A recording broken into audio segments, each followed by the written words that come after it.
All right, it is 11 o'clock. Are you two gentlemen ready to start? Absolutely. All right, sounds great. Good morning and welcome. My name is Brittany. I'm one of the Historic Preservation Commissioners in Rapid City, and we just want to thank you and welcome you to this kind of unique public meeting setup that we have here today. We want to provide the community an opportunity to learn about our update to our preservation plan that we've been working on. And then also for us to receive input on that plan and what we have so far. I just want to do a few quick thank yous for some of the people that helped make this possible. First, thank you to all of you. We are currently we have 16 people total, including us 3 panelists on here. So that's a really great turnout. So thank you for joining us today. Thank you to the staff at the Journey Museum and Learning Center. They helped coordinate and hosted this webinar today. Third, thank you to the Historic Preservation Office, or the SHPO office, that's the South Dakota Historic Preservation Office, for providing the grant funding passed down from the Department of Interior from their Historic Preservation Fund. And that's what makes this and all of the other Historic Preservation Commission's projects possible. Thank you to our panelists today, Eric Abrahamson and Eric Zimmer, or the Erics as we sometimes call him, for all the work that they put into this project and their thoughtfulness in approaching this project. Thank you to Sarah and the City Council and all the other commissioners for the continued work on this project. It's been a long project, but a really worthwhile one. And I just wanted to give a shout out to everybody who's been involved. As the commission changes and grows, we really hope to continue our mission to protect historic structures and sites throughout Rapid City through dialogue with the community. And through these ongoing discussions, we really hope to bridge the city's past with its future. So once again, just thank you to everybody for joining in today. A couple of quick housekeeping items for this webinar on Zoom. You do have, if you kind of hover over your screen on the bottom, you can see there is a Q&A option, and you can submit questions through that Q&A. We will be answering them towards the end of the presentation from Eric and Eric. And if we can't answer them live here today, then we will be sure to follow up with you and answer them that way. So feel free to use that feature. With that, and without further ado, I will turn it over to Eric and Eric. Thanks, Brittany. This is Eric Abrahamson, and I'll get us started this today. So let me first see if I can get this screen share going. Can everybody see the slide then? The title slide, Rapid City, Our History, Our Future? It should be good, Eric. Yeah. If anyone has a problem, just use the chat feature to let Brittany know. So I just want to reiterate or echo Brittany's thank you to both the State SHPO office and the Journey, and to the City of Rapid City's Historic Preservation staff, and to the Commission itself for the opportunity to be here with all of you today and to work on this pretty fascinating project. So as I said, I'm Eric Abrahamson, and I'm on the call with my colleague Eric Zimmer. We're both historians with Vantage Historical Services. We work with organizations and communities around the country to document their history and help people understand how history matters to the decisions they have to make every day. We really see history as a living thing and something that can be very useful as communities try and figure out where they want to go. So last year, we were asked by the Historic Preservation Commission to help the City of Rapid City update 2 major documents that the city uses to guide the historic preservation planning process: the Historic Context Report and the Comprehensive Plan. In undertaking this work, the Commission has been guided, and so have by a set of core concepts. fundamentally, we believe that history matters. History does a number of things that you can see listed on this slide. It promotes a sense of shared identity. When people tell stories about the past, they create a sense of shared experience. It inspires critical dialogue and unity cohesion. We think the process of documenting history helps to uncover lost narratives and build community stories. We also hope that in the process of working with history, we can bring generations together, connect youth with elders. And we think that history offers an anchor for heritage tourism, which we believe is particularly important in a place like Rapid City, and therefore helps to bolster economic development. So all of these factors are at play as we think about these two documents that we're helping the city to update. It's also worth thinking about kind of how we got to this place. I think people, for many, communities and cultures have always had a sense that history is important to giving meaning to their communities, to their sense of identity. This process was formalized in Rapid City in 1974 when the West Boulevard and Downtown Historic District were first listed on the National Register of Historic Places. In 1975, the Rapid City Historic Preservation Commission was created, which began the process of sort of formalizing the city's intervention into the process of preserving and protecting the historic fabric within the city. Hey, Eric, sorry to interrupt. We have a couple comments coming in saying that we're still stuck on your first slide and there was a bit of a glitch. Could you come out of screen sharing and then go back in and see if that solves it? Sure.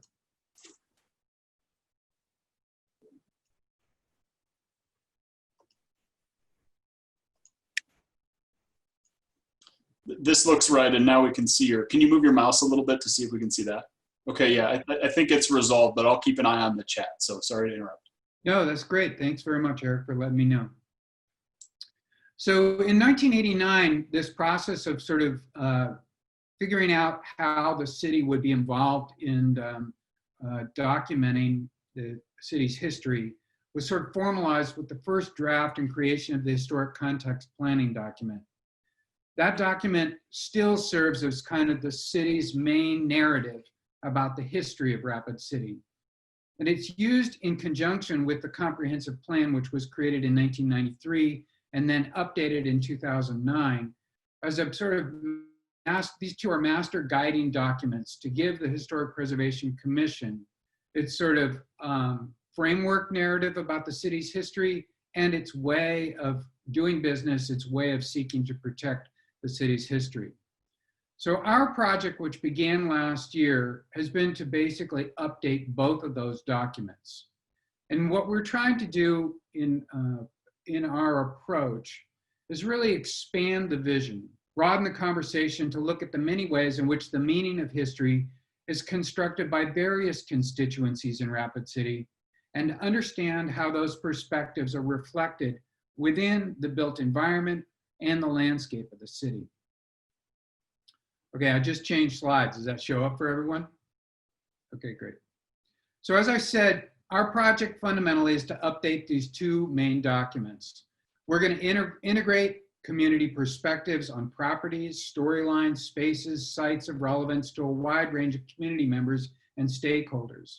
Many people often, for example, focus first on West Boulevard when they think about historic preservation. But actually there are buildings and sites all through the community that are important to other neighborhoods and important to the whole city. And what we want to do is understand how those buildings and sites fit into the larger narrative of the city's history. In doing this work, we're going to be building upon the basic frameworks for historic preservation that are laid out by the National Park Service and the State Historic Preservation Office. But we want to create a dynamic plan for interpreting and protecting historic sites and structures throughout the city. And especially what we're trying to do is to help build and broaden the narrative for the city's history. So just to give you a timeline, again, I just shifted slides, so make sure we're still following along. To give you this is the timeline for our project. Last year, we were engaged in preliminary research. We did community outreach, held a couple of community forums, And we delivered a draft updates for both the historic context document and the comprehensive plan to the commission, which they had a chance to review and discuss. We also facilitated a strategic planning retreat for them. As their mission within this whole process is evolving, they wanted to think more broadly about what their role is in the community. And I would stress in particular, they wanted to expand it from being just sort of a regulatory body to really more of a proactive entity working with the whole community to really celebrate, champion, interpret, and bring to the forefront some of the tensions and challenges that are in Rapid City's history that need resolution and that provide a context for all of us as a community to come together to understand that history. So in 2020, what we're involved with is, as part of our project, and Eric will be talking more about this, we're working on the development of a cultural landscape survey, which will help to broaden the sensibility about building structures and sites within the community that are important to how people see the history. So what we're going to be doing is we've developed, as kind of an elaboration of the historic document, context document, we've developed a set of themes that help to interpret and understand the city's history. And we're working now to obtain feedback on those themes, and that's part of what you're all involved with today. And we're also developing a new master list of representative types that go with those themes, so that as we understand a kind of broader narrative of the city's history, we can understand what places and what buildings or building types seem significant to understanding that broader narrative. And as part of that work, later this summer and fall, we'll be engaged in what's called a cultural landscape survey, which I'm going to let Eric talk a little bit more about later. In 2021, we'll be completing that cultural landscape survey and delivering the updated copies of both the historic context document and the comprehensive plan to the commission. Along the way, we're going to be checking in with the community as we are today to make sure we're on track and to make sure that we're hearing all the different voices in the community that are important to telling the story. So one thing I might note is that out of the strategic planning process that we did this summer, or this last summer with the commission, they developed a revised mission statement that really focuses on the sort of nature and meaning of history. The Historic Preservation Commission enhances quality of life in Rapid City by engaging in activities that protect historic structures and sites and cultivate a shared understanding of the community's history and culture. So we're really working with the commission to live into that new mission statement. And our goals and objectives that they set as part of that strategic planning process are to be a resource for community members who are interested in learning about, preserving, and promoting Rapid City's history, to protect Rapid City's historic and cultural resources, and to strengthen the opportunities for protecting historic and cultural resources. So to really be an agent working with other institutions like The Journey that are doing so much to protect and interpret the city's history, but also to work with the whole community in celebrating and understanding the meaning of our history. So I'm going to hand this off now to Eric, we're going to switch the screen share so that he can talk a little more in depth about the nature of this cultural landscape survey. So I'm just checking, are there any questions before I hand this off? Is there any questions or anything that I need to answer? We don't have any questions yet. Great, okay, I will hand this off to Eric then.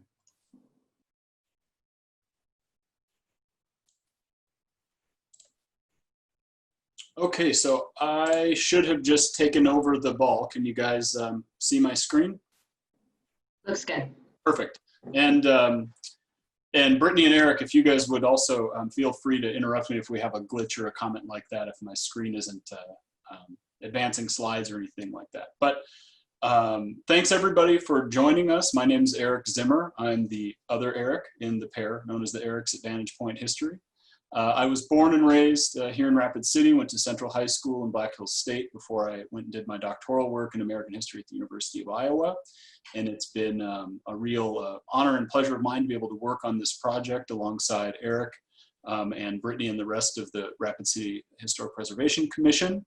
But I also wear a number of hats. I'm also on the board of the Journey Museum and Learning Center, and so I just want to echo what Eric and Brittany already said and thank everyone for both the work that they did to make this event possible, but then to thank all of you as participants for being here to chat with us.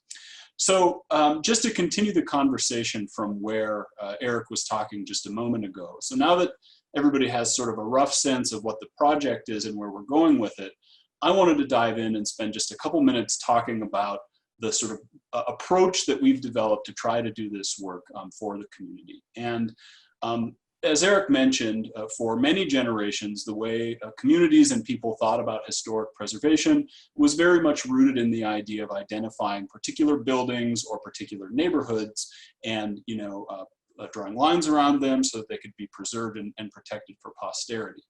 And as the field of cultural resources management and historic preservation planning have evolved, there's been this sort of evolution of thought to build on that earlier model to create a new way of thinking about how to integrate the land, the environment, the community, the people, and the structures that have all been built on it. So we have this wonderful quote from the geographer Pierce V. Lewis on the screen, but I also wanted to draw everybody's attention briefly just to the picture that's on the right. And this should be a familiar image for anybody from Rapid City. Of course, I took it up on Skyline Drive. And what you see is the beautiful Black Hills landscape with the limestone cliffs and the ponderosa pine.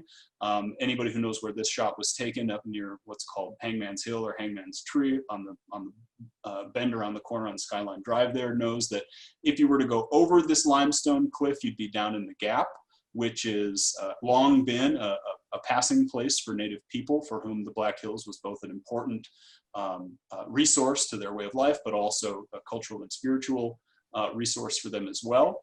In the foreground, you see, part of our built environment, which would be the limestone, walls and some of the landscaping that was done during the CCC and WPA era back in the 1930s.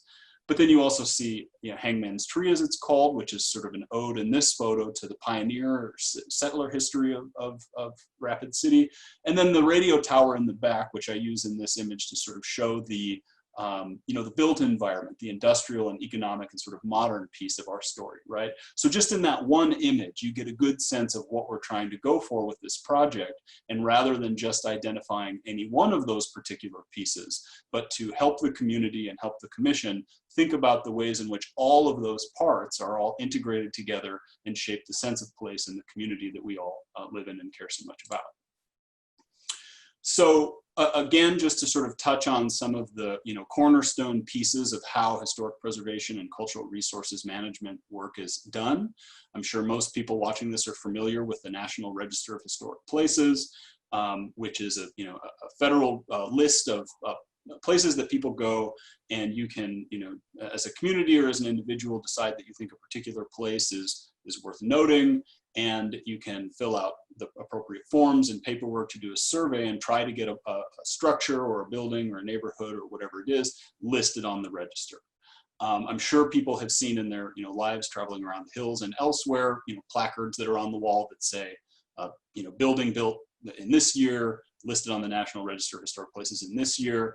And in order for a place to be placed on the National Register, it has to be meet a sort of base level of eligibility requirements. Among them are that it's at least 50 years old or of exceptional importance, and as it says here, of significance to American history, architecture, engineering, or the culture of a community, a state, or the nation.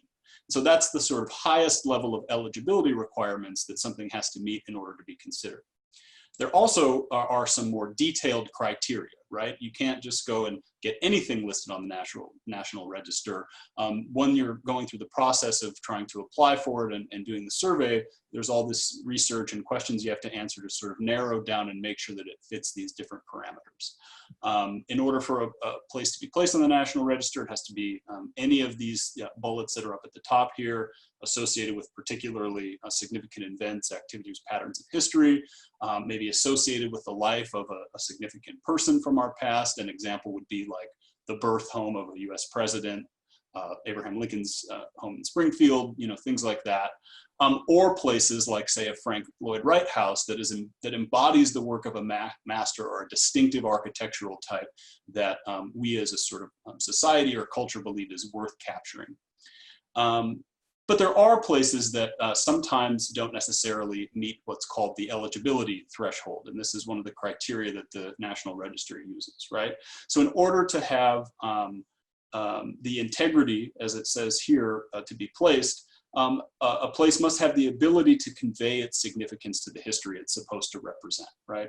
In other words, has the structure or thing that you're hoping to place on the register changed so much over the course of its life that it no longer reflects the history that it once represented?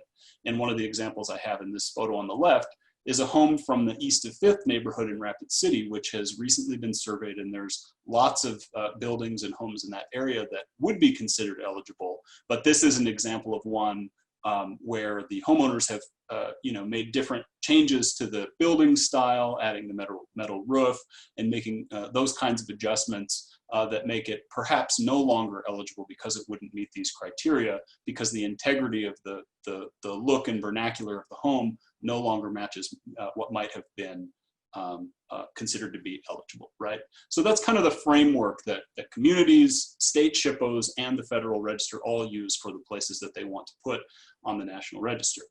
But of course, the National Register is only one part of what historic preservation could be, and only one part of the kind of work that the Rapid City Historic Preservation Commission, could be doing.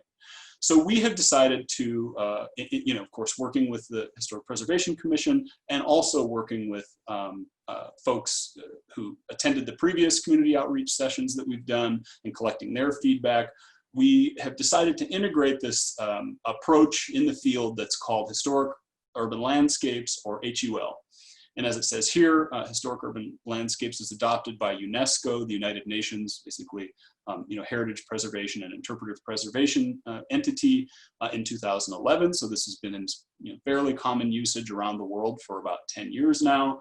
And it's a new way to think about integrating cultural and heritage resources in a way that thinks about cultural diversity and creativity, and integrating the human experience of different people within a community and understanding the texture of a community, and then tying it in with the landscapes around it.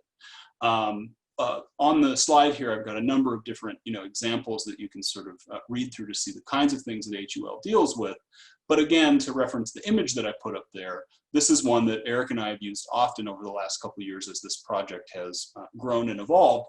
And many of you will recognize these as the large cottonwood trees that are sort of along West Rapid in the area where Rapid Creek flows basically from Jackson Boulevard over to Canyon Lake Drive and that part of town.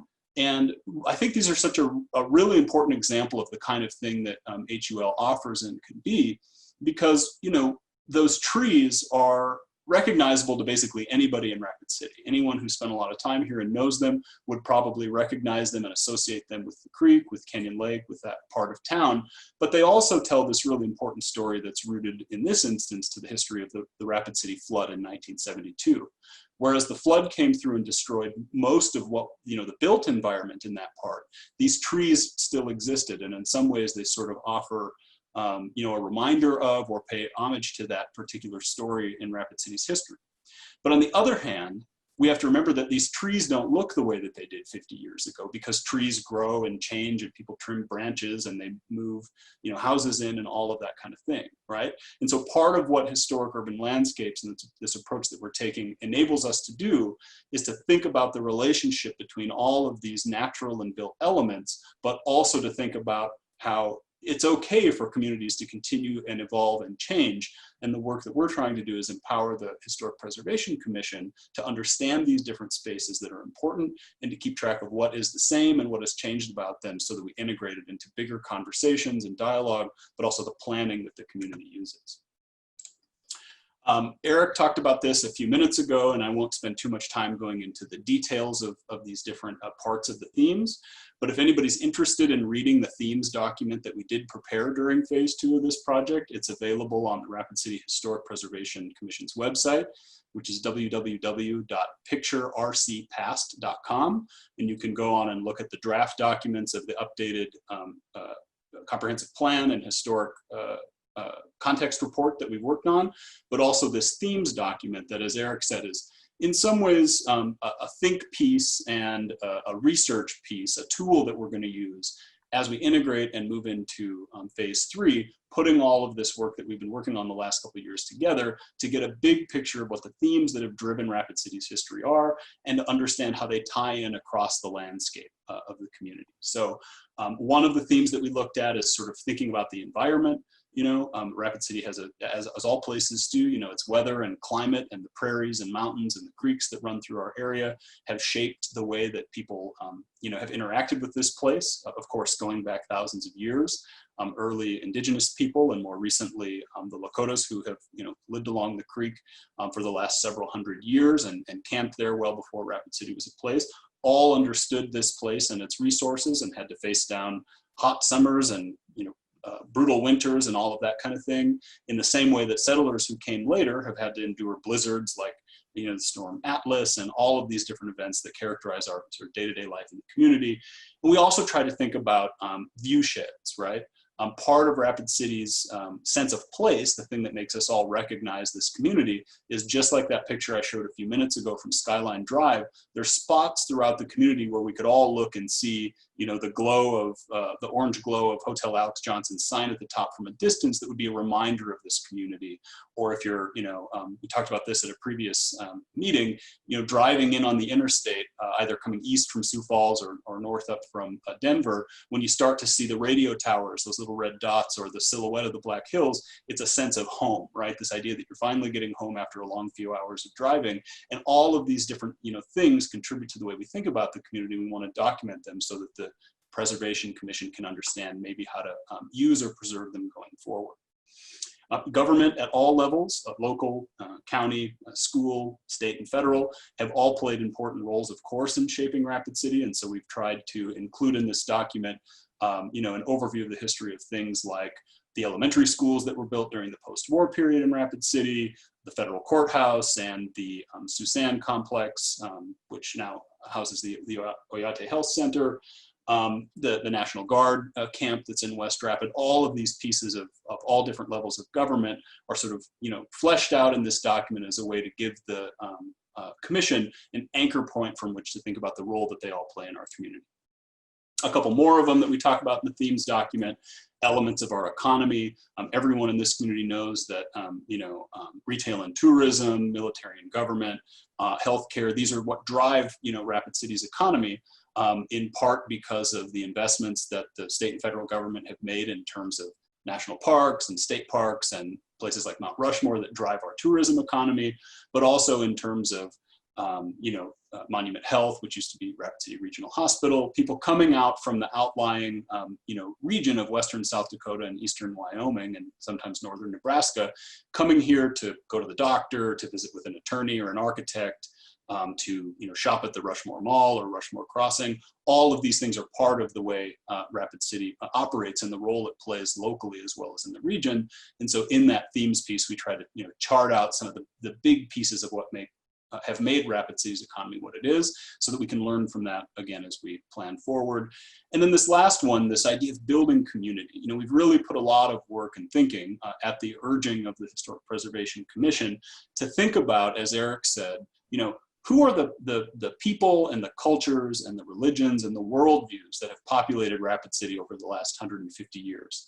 And, you know, what are the you know, more obvious markers of those parts of our lives and identity, things like the Stavkirk over the chapel in the hills off Canyon Lake Drive up in the hills there, which is pictured at the left, but also, you know, parts of the community that I'll talk about in a second here that are a bigger piece of, you know, ongoing conflicts that we as a community all understand that we have, as any community does, and thinking about the ways that they're rooted in our landscape and in our community, so that we can think about them, understand the stories that are associated with them, and then connect them, as Brittany said, to the challenges that we face in the present, so that we can try to build a stronger and more equitable future for everyone in the community.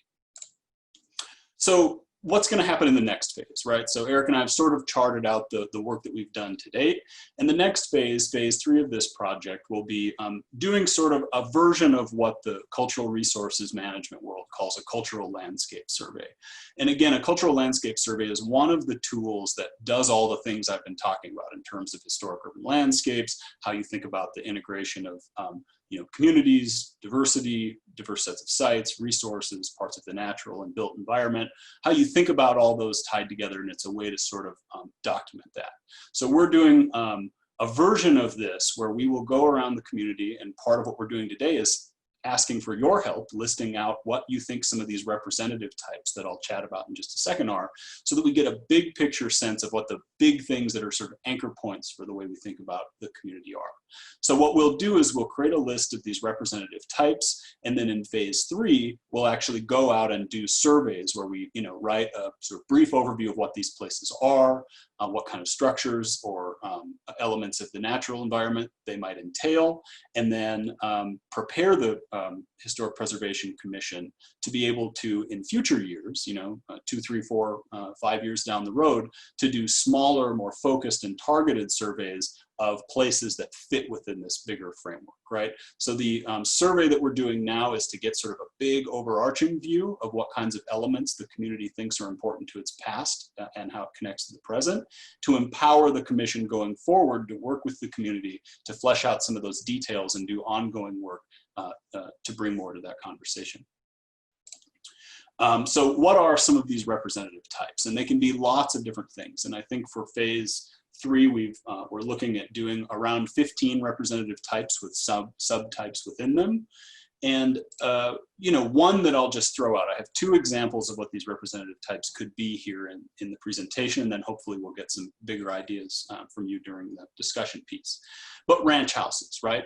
As Eric and I both mentioned earlier in this conversation, previously, people who did historic preservation work usually thought about particular structures or particular neighborhoods as being the thing that you wanted to document, right? West Boulevard is a really good example of this. Because of the big Victorian houses that are there, individual homes as well as that whole district are listed on the National Register of Historic Places. But what we're trying to do is to think a level higher than that, and rather than thinking about that neighborhood's role in the development of Rapid City, or the particular look and style of the homes in that neighborhood, to think about a sort of broader category of place or structure that helps us think about how Rapid City is developed. Everybody should be, I think, probably pretty familiar with ranch houses and what they are and where they're located in Rapid City. You can see an example of one on the photo of the right there.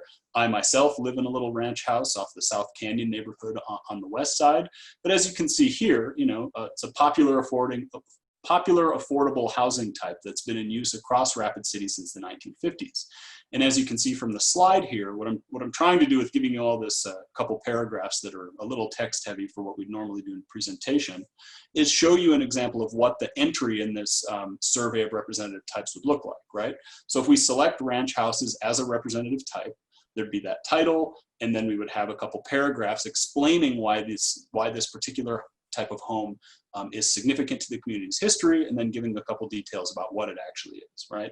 And so people who are familiar with Rapid City's history will know that there was a big housing boom in the 1940s and 1950s as Ellsworth Air Force Base was built during World War II, and then beefed up for the Cold War with a Strategic Air Command that was coming in, and all of these airmen, as well as people who were coming to the community in support of the growing tourism industry, needed a place to live. So different housing developers came through and built neighborhoods like the Robbinsdale neighborhood where I grew up in, and the South Canyon neighborhood over on the west side that are filled with these little ranch houses, which had particular structural characteristics and are recognizable today as a big group that then down the road the Preservation Commission might be able to go in and say, let's do a focused community level survey of what the South Canyon neighborhood looks like and what the historic resources are like in there. They could get volunteers, other members of the commission to come in and help contribute to that in a couple of years based on this work that we're doing by marking it out as a representative type. But I also wanted to talk about, again, getting back to this bigger idea theme about integrating parts of the community that we may not have traditionally thought about as being, parts of the historic landscape. There are places in Rapid City that we all know that we interact with all the time, but are not necessarily documented, in large part because the stories that are associated with them, for one reason or another, have disappeared from the landscape and in many ways from the community's broader memory. So one type of representative type that we're thinking about integrating would be something called transitional native sites. So anyone who's familiar with the Founders Park area downtown, just west of Omaha Street, basically from where the parking lot and the big concrete fish are, all the way over to Founders Park Drive. From the 1930s until the 1950s, that was actually a neighborhood known as the Oshkosh Camp or Indian Town. It had a couple different names, and it was a place where early generations of Native people who came to Rapid City from the reservations to work in war industry, to work at some of the lumber mills, and to make a living, doing other things that they did in town, actually lived in relatively informal camps in army tents like the ones that you see in the photo on the right down in that area. But although the story of Oshkosh Camp has lived on in the memories of people who lived there, the documentary record and the landscape record of this place has very much, is very thin and has largely been omitted from previous surveys of the community's history, right? The photograph at the bottom is actually a picture of this very same site, and because of the removal of the Oshkosh Camp in the 50s, and because the flood came through in the 70s and washed away what were the remnants of that place, what is left now is the creek bed and the bike path and the park that we all enjoy. And so even though the physical characteristics of what Oshkosh was are no longer there, that doesn't mean that we can't, as a community, try to think about those kinds of spaces, document them, and then make sure that we make sure that entities like the Historic Preservation Commission know about them, so that we can think about the role that they might play going forward when we do our planning. And the example I have here, of course, references transitional native sites, but there's also plenty of non-native places or places that would be associated with a non-native history that are important to the community but no longer exist. One example would be at the Performing Arts Center, what used to be Dakota Middle School, and before that, Rapid City's high school. Many people are probably familiar with the story of President Calvin Coolidge spending the summer of 1927 working out of that building. But the actual building that he had his office in and did his work from is no longer there. So there's a marker that says, this campus of what became the high school and later the things that it is now, played this role in the community's history, but the actual physical thing that he inhabited is gone. And so all we can do is remember that and integrate it into the way we think about the community's history. And we would like, going through this process of, creating these types and thinking about them, to get to a point where we ask ourselves, is it worthwhile to have one set of types of, a representative type for transitional native sites and a separate site for places related to non-native history that are no longer on the landscape? Or would it make more sense for the commission to combine those into one set of representative types that doesn't necessarily delineate between race or ethnicity and the history of a place specifically, but just understands that there's a whole category of places that no longer are evidenced on the landscape, but are nonetheless important to our story. And this is the kind of feedback that we hope you guys will give us and help us think through. One other one that I would just want to mention, and this is something that's very important to the commission, and I wanted to make sure that we spent a few minutes talking about and soliciting questions and comments and feedback.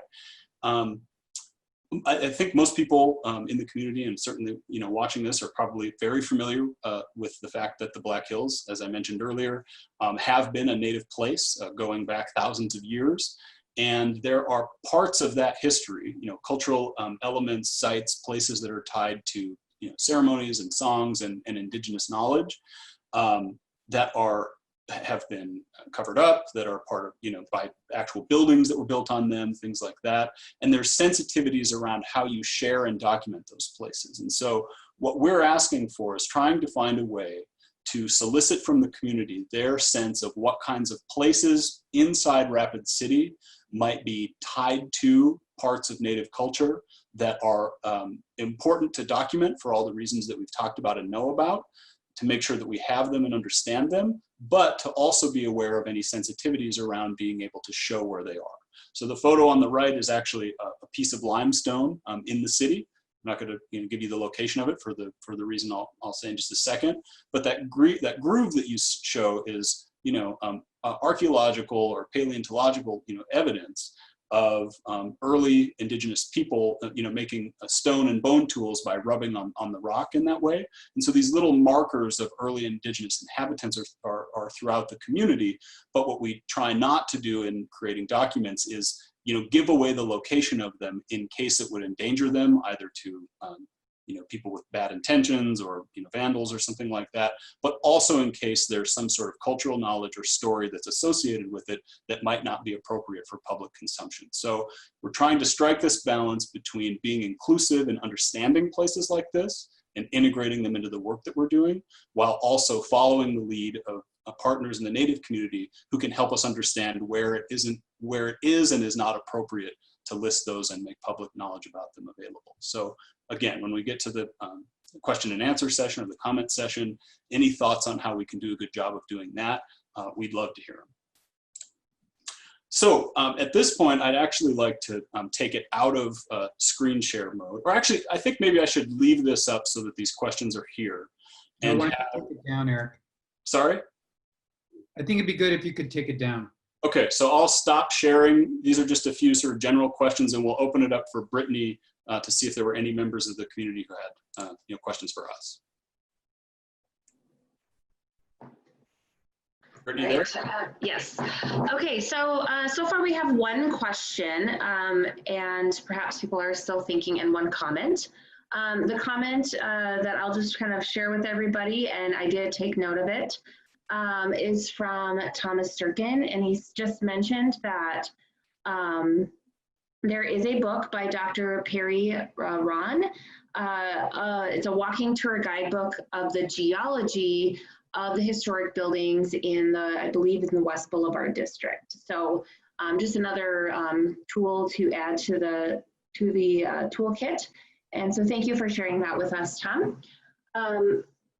The one question we have so far is from, I believe it's Curtis Price. And he says that I've been working in the field of GIS for 30 years. Are there any investments in geospatial, including citizen contributed data, using our data collection platforms in our pockets that have a place in this effort? So any discussion, talk of using GIS to contribute to this process, both I think from the Vantage point perspective, that the work that you're doing, or kind of a citizen collected model that would help add to that. We are working with the Brenna Maloney, who is doing some of the work for us on developing the concepts of the representative types. And Brenna is building some maps to sort of use, I believe she's using GIS data, right, Eric? Yeah. To locate some of these historic sites, but we would love to hear from Curtis or anyone else about creative ways in which they could see some of this data being used. And sorry, another question popped up, caught my eye there. Yeah, Curtis, to your point, like we mentioned, I think that if you could make it known to the Preservation Commission that you're interested in contributing that skill set or helping build a platform that could do this. This is really what this all of this work is in service of, is trying to position the commission to engage people like you who know how to do that work and are interested in doing it, so that in the next couple of years, maybe they could plan a community survey that goes out and creates GIS maps or different layers and things that we can use to help understand the community in those ways, and make them available digitally, that kind of thing. And he just added that would be a great project for my students to help. So Curtis, we will, as a commission, definitely be in touch. So thank you for that. Yeah, that's great. The second question or comment that we have, it just says, Heather Thompson just added some important insights. She added Susan, the Native boarding school sites, the Oshkosh camp, the Sioux edition. And then she says also there are some THPOs and medicine people being incorporated. They have more history on Rapid City and some of the sacred spaces that may not be public. And I think all 4 of those spaces were definitely on the purview of this project. So I think that's a good addition to, as a good reminder for those. Any additional comments for that, gentlemen? Yeah, and thanks so much for the comment, Heather. Of course, these are all the kinds of the things that we're thinking about, as Brittany said, and hoping to incorporate them. But you actually, touch on this bigger theme that I was trying to, get at on that slide a minute ago, and that is that, when it comes to THPOs, tribal historic preservation officers, or medicine people, or other members of the community who have this kind of knowledge, there's an ongoing challenge, which is, how do you convey to members of, to people in those roles that we're looking for this kind of information and we want to be respectful about it and do it in the right way, while also building trust enough that people feel comfortable coming forward and saying, yes, there's this site and this site and this site with these stories or knowledge that's associated with it. And meetings like this one and projects like this one are what we think the first step towards that end. And so if you or anyone else who's listening, after hearing this presentation says, I think I might be able to suggest that so-and-so would have some knowledge and might be willing to talk about it, please let us know either privately or however you feel comfortable. And we'll work with the Preservation Commission to try to reach out to those folks and to try to rebuild that rapport and create that sort of dialogue so that these can all be integrated into the work that we're doing. So thank you so much for mentioning that. All right. Richie Nordstrom just asked a question. Richie is one of our city council members and also the representative from city council who comes to our historic preservation meetings. He says, historic places, but not necessarily natural, that are being eroded. Is there a technology such as 3D imaging to digitally preserve these locations? Perhaps in the future, reproduce the images for museum purposes? I think that's an interesting idea, Richie. We'll look into it. That hasn't been on our radar so far.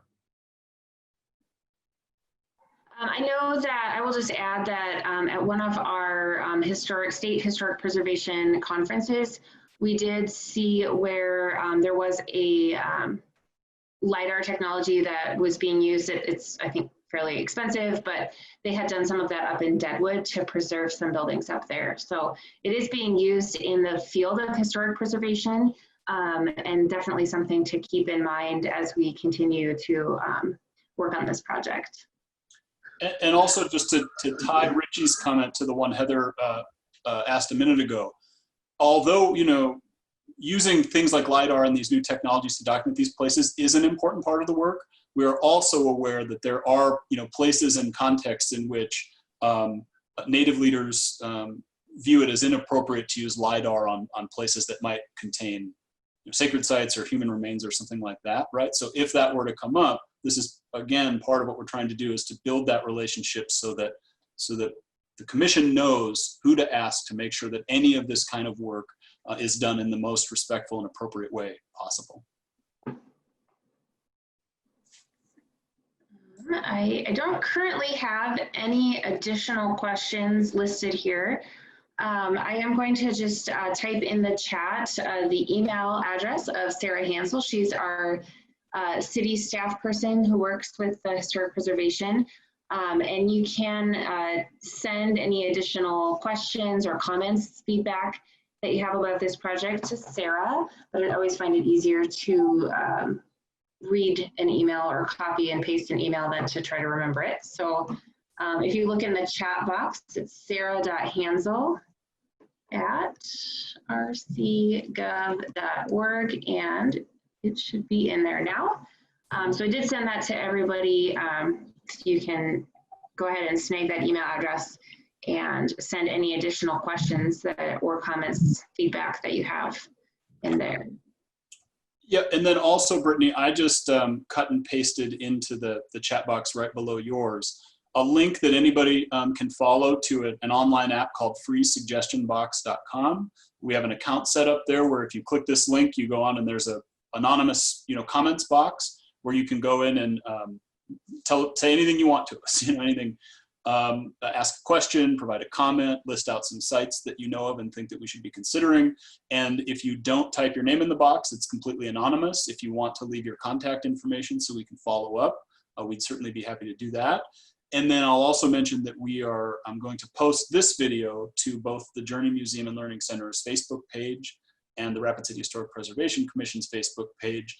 And one of the things that we envision is, as this presentation gets shared and moves around the community, hopefully people will ask additional questions or make comments on Facebook that we can then answer in the comments or do our best to respond to in real time to make sure that the conversation continues.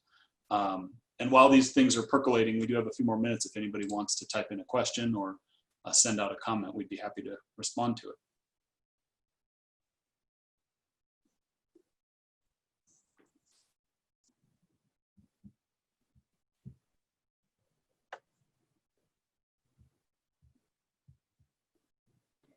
I haven't seen any additional questions pop up here.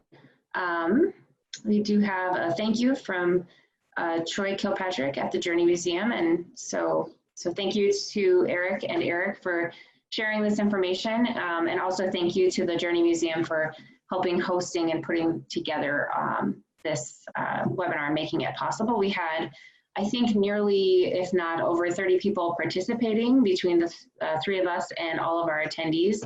So it's really a great turnout and says a lot about what people, how much people care about this project and the work that's happening. I do have a comment from Bev Warren. She says, as a Lakota elder, I appreciate your inclusivity of the original people of Rapid City and this region. So thank you for all of the thoughtfulness that you have put into this project. And I know Bev has also shared many of her life experiences and stories as an elder. And so thank you, Bev, for participating in this project and helping with that. Absolutely. Thanks for the comment, Bev. And we appreciate you on every level just for being who you are and doing everything you do. So thanks so much.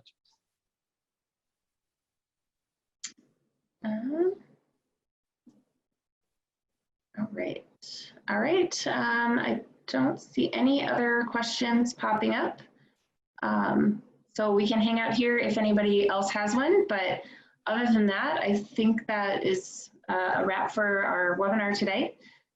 So just cannot say thank you enough to everybody who was involved in this. And the questions, keep sending those questions in through either emailing Sarah or using the free suggestion box option to send them anonymously. And we will try to answer as many of those questions as we can, as thoroughly as we can. Also take a look at all of the documents that the Erics mentioned on the picturercpast.com website, where you can kind of go and see and really dive into some of this discussion a little bit deeper. As a reminder, this is going to be, this is recorded, and so we will have this whole recording on online shortly, and so you can see it that way. Okay, any additional? Let's see, anything else? Thank you, Eric and Eric. Yeah, and thank you. Stay safe and healthy, everybody.